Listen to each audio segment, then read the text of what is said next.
And slowly start to move yourself so that the right thigh comes closer to the floor, and then return. Just return to the middle.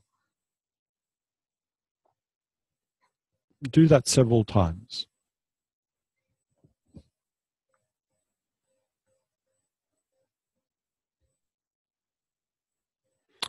Notice what you do with your head and your eyes.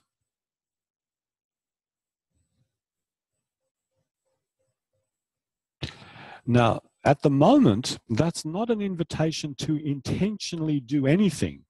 It's an invitation to notice.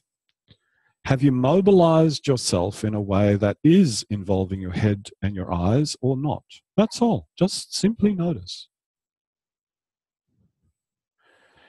And if you need to rest frequently from this position, that's what you do.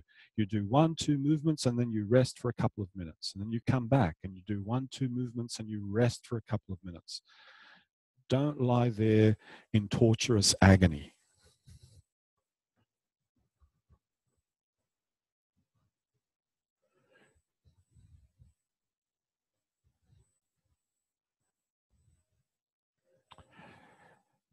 Please now intentionally begin to involve your eyes and your head.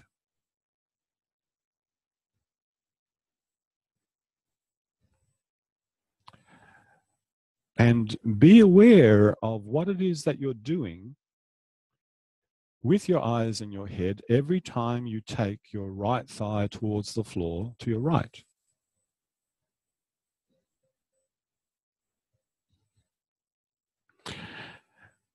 Do your eyes and head go in the same direction as the thigh, or do they go opposite?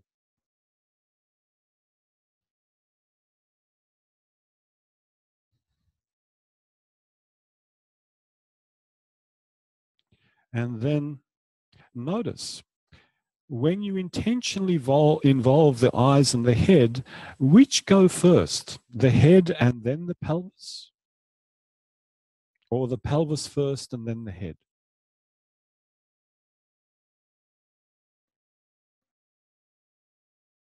And intentionally try that variation out. So a few times, intentionally move the pelvis and the legs first and follow with the head and the eyes.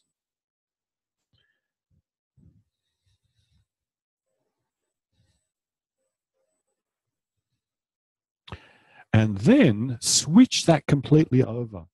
Intentionally move the eyes and the head first, and then move the pelvis.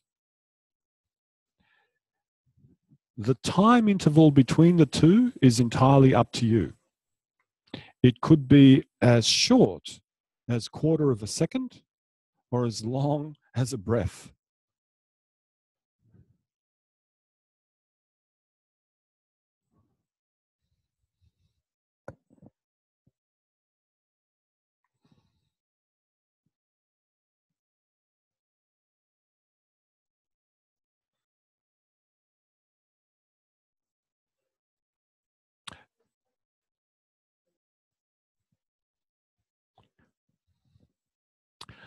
Probably the easiest head movement, Helen, would be rolling the head.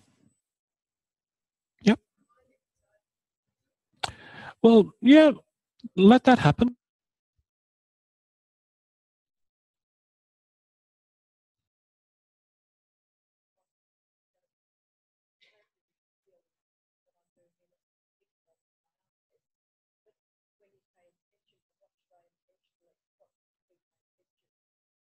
To move your head first.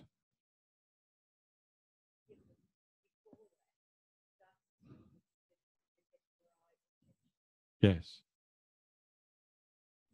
It was unspecified. Sorry. But yeah, rolling the head would probably be the easiest option.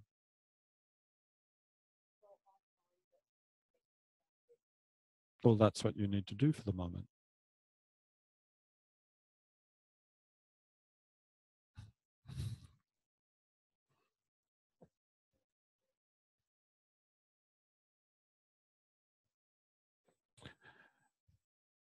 Leave that. Pause for a little while.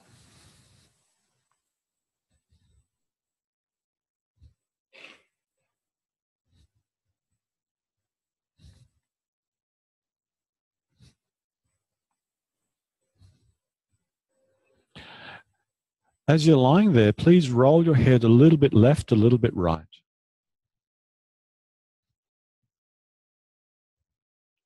So roll your head from side to side.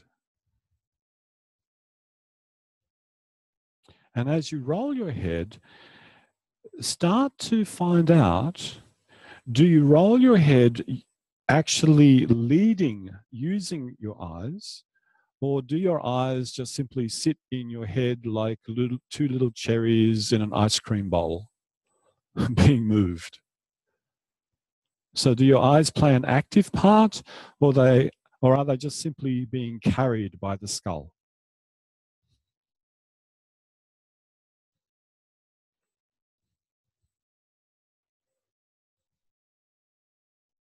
So whatever you're doing, switch it over.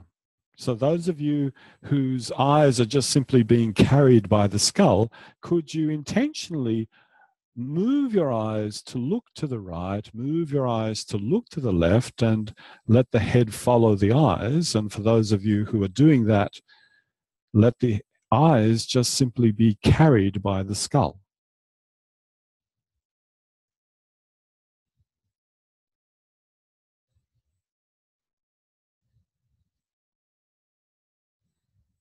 And now notice,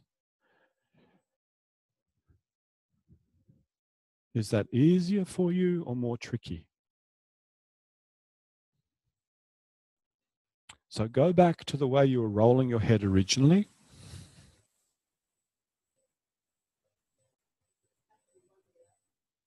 It can be either of the two. If you can switch easily between the two, please do. As you roll your head to the right, where do you feel your weight shifting? More towards the right side of your chest or more towards the left side of your chest?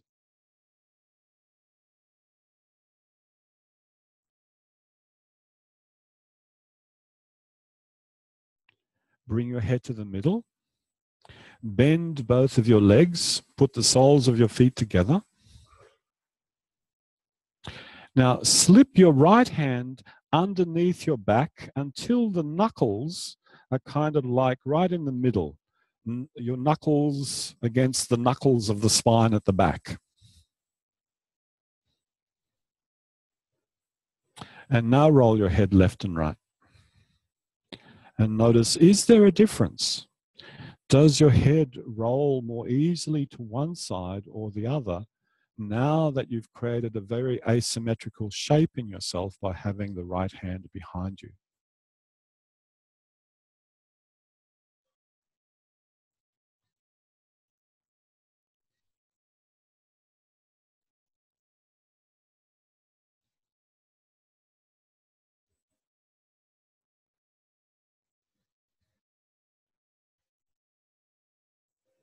Start to move your legs to follow your head.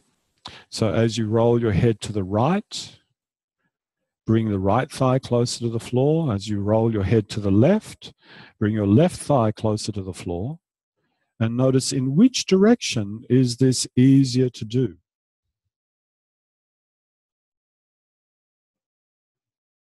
And might it have something to do with the shape in your back that you've created through the presence of your hand?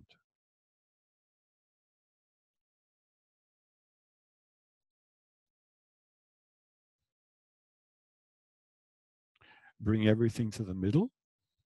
Switch the hands over.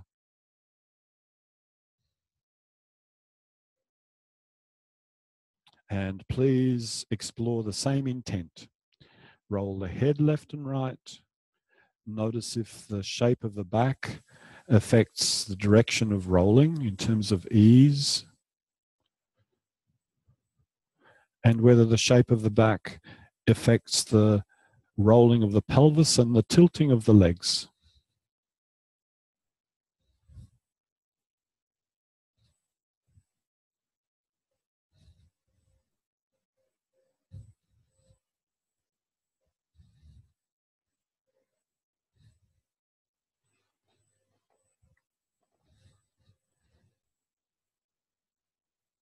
Good.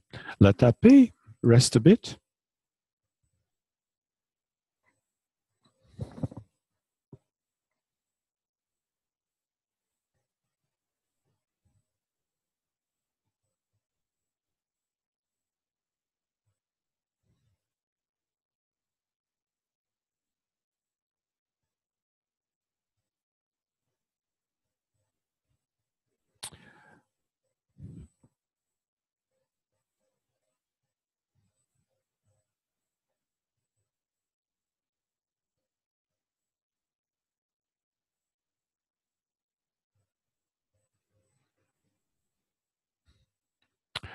Bend your legs, put the soles of your feet together.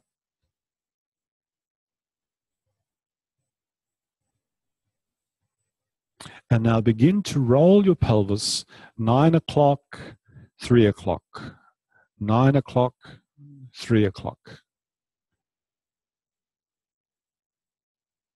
And when you take your pelvis to 9, take your eyes in the same direction. As you take your pelvis to 3, take your eyes in the same direction.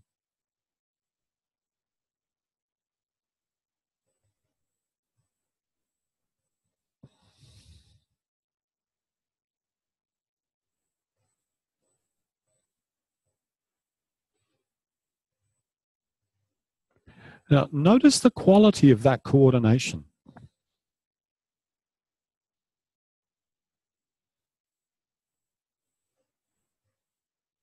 Bring everything to the middle.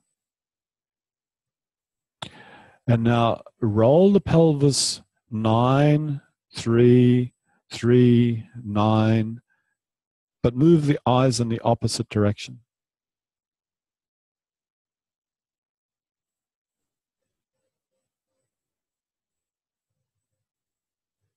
And notice what the quality of that coordination is. For some of you, it won't make much of a difference. For some of you, it'll be hardly any change at all. For others, it'll be totally discombobulating. Really? I haven't specified head, so you're free to do with your head whatever you like.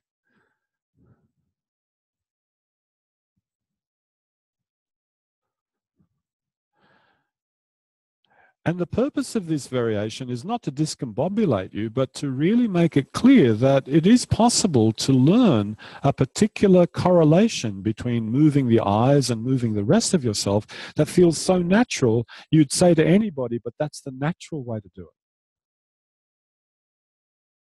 And then here you are with this variation. Believe me, this could feel just as natural. Ask anybody who has to do a backhand in tennis. They'll tell you.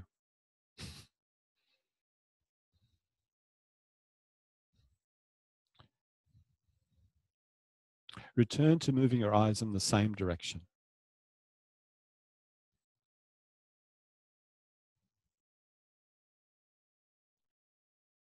Notice the change in quality when you return to something that is more known to you or more familiar. You're the opposite. Okay. So you felt it with the first variation, right? Yeah, damn. You never know.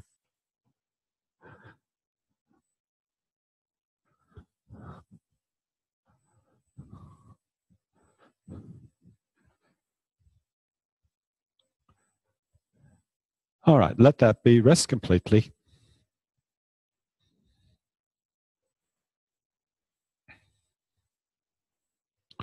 Now, for those people that you will teach eventually in your awareness through movement classes, when they're doing the pelvic clock lesson and you get to that part of the lesson and you say to them, now move your head with your pelvis, they will feel most likely like you just felt when you moved your eyes in the opposite direction. They'll go, that's not natural.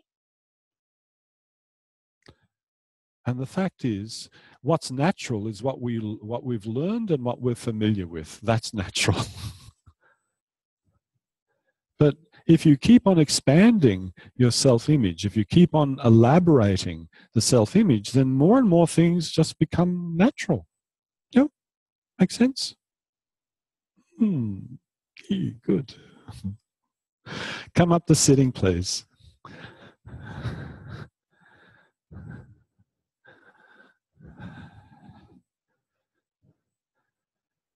Lean on the floor behind you with your hands. Put the soles of the feet together. And remember this business about not letting them hang too much, keeping them a bit supported. And rest as frequently as you like. Roll your pelvis 12 to 6. Feel how that's going along. Keep leaning on your hands.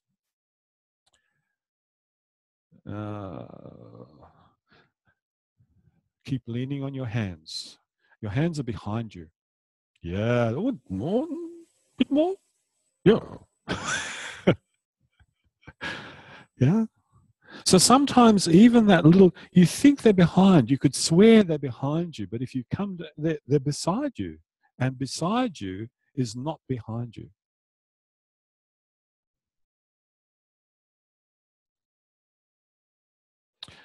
Now, as you roll your pelvis to 12, could you expand the belly? And as you roll the pelvis to 6, could you draw the belly in? So now we're working with far more direct coordinations. And is that possible given the variations that you did in the previous lesson? Can you find how to do that?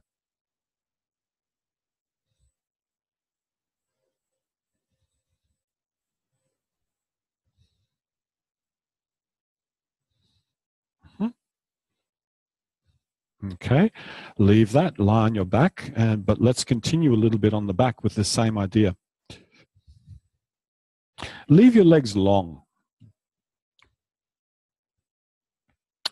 And with your fingers, could you find your pubic bone? The bone at the front of your pelvis. If you're not sure where it is, you can just look up. I'll point to it on the skeleton. Let me know about there. Find the pubic bone, and now just go a little bit above the pubic bone where it's a little softer but not too much. And now keep your fingers there. And as you push out your abdomen, could you push it down in the direction of the pubic bone so that your whole abdomen expands not just forwards, but downwards?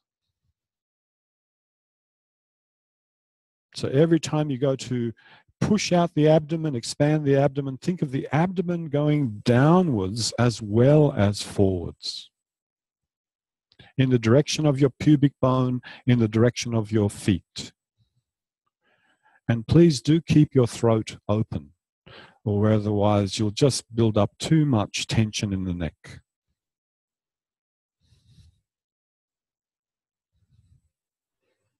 So just push it out, let it drop back, push it out, let it drop back.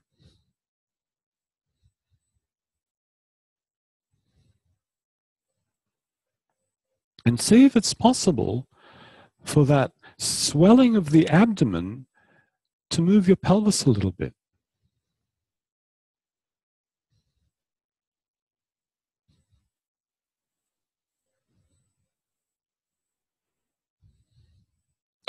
Now, Feldenkrais, coming from a martial arts background, was very, very familiar with this movement because it's a really important movement in martial arts. Dropping your center towards the ground, finding that stability by having a very low center of gravity through a very expanded abdomen, not pushed out, but lowered down into the pelvis. Could you put the soles of your feet together? Still with your hands on your pubic bone, or just above it slightly, actually, sorry. And now as you roll your pelvis to 12, and as your pelvis rolls to your feet, could you add that little bit of extra oomph by pushing out the belly? And then draw the belly in to roll your pelvis to 12.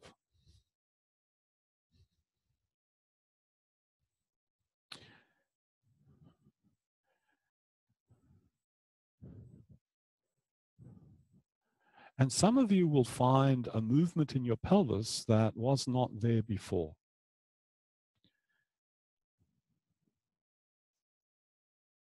Yeah, you don't have to draw it in strongly. The emphasis really is, yeah, 12 is really the emphasis. For a lot of people, that's the missing element. Yeah.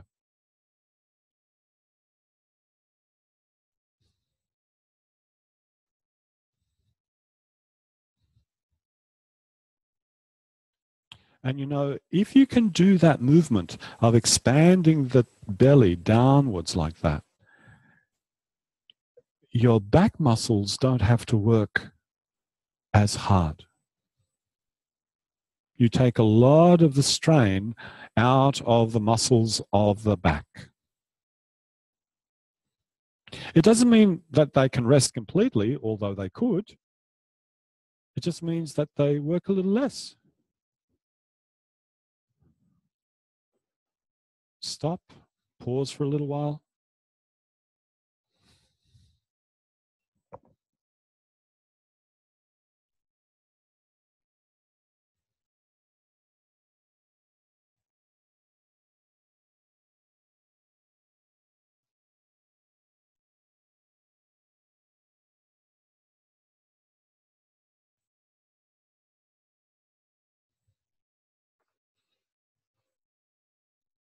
Now, to finish off the lesson, please roll to sit.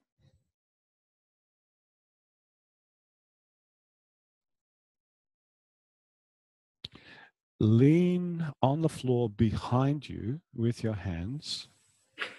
Have the soles of your feet together.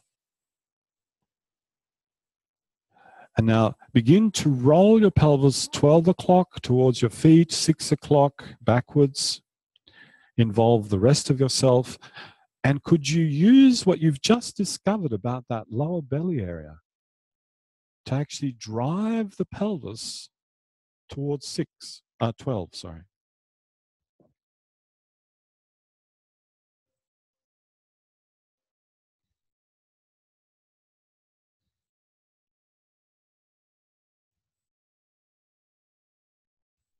And then after you've done that a few times, once you've felt that the pelvis, that the belly expanding assisted a little bit with the movement of your legs, assisted a little bit with the contraction of your back, once you've felt that a few times, start to think of directing your right thigh towards the floor and see if you can use your abdomen to help. And then direct the left thigh towards the floor and see if you can use your abdomen to help.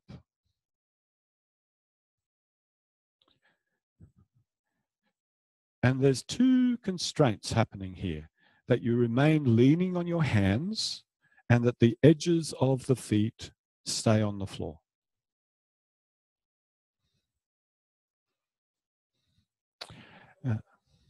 Sorry? You can adjust their position, yes. You can use the legs though. Now I think when I read the transcripts for this, Feldenkrais's expression was really weird. He says, think that you want to put your belly on your thigh. And I'm thinking, geez, that's a lot of belly. What are we, sumo wrestlers here? But think of that. Think of expanding your belly in the direction of the thigh that's going towards the floor. Does it help?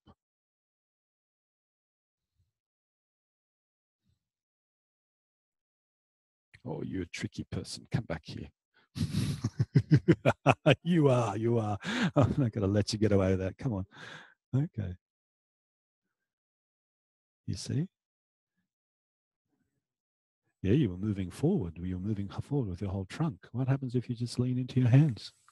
There we go. Ah, that's you using your back. That's good.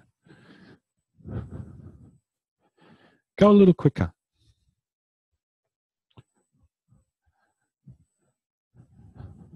And as you go a little quicker, pay attention to the shoulders. Which shoulder comes forward? Pay attention to the head and the eyes. Which way do the head and the eyes turn?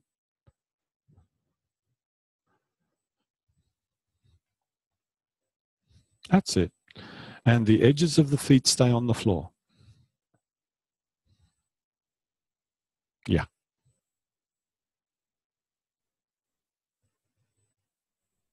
Nice.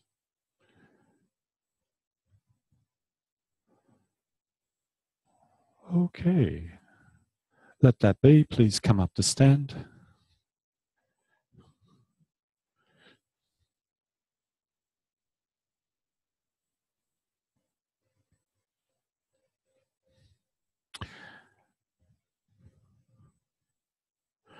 Notice the sense of your connection with the ground. Is it different to what you usually experience?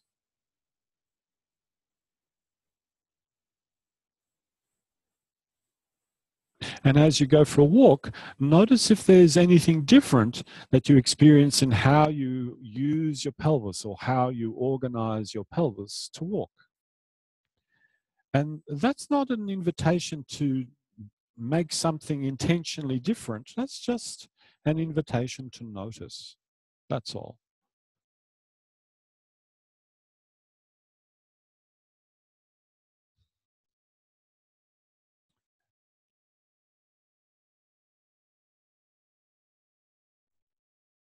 And if you picked up the pace a little bit, what would we feel like to walk with a little bit of pace? That's great. Okay, so thanks for a great start to 2 weeks, and I'll see you all on board bright and bushy tail tomorrow morning at 9:30, where we'll launch straight into an ATM. Okay, see you then.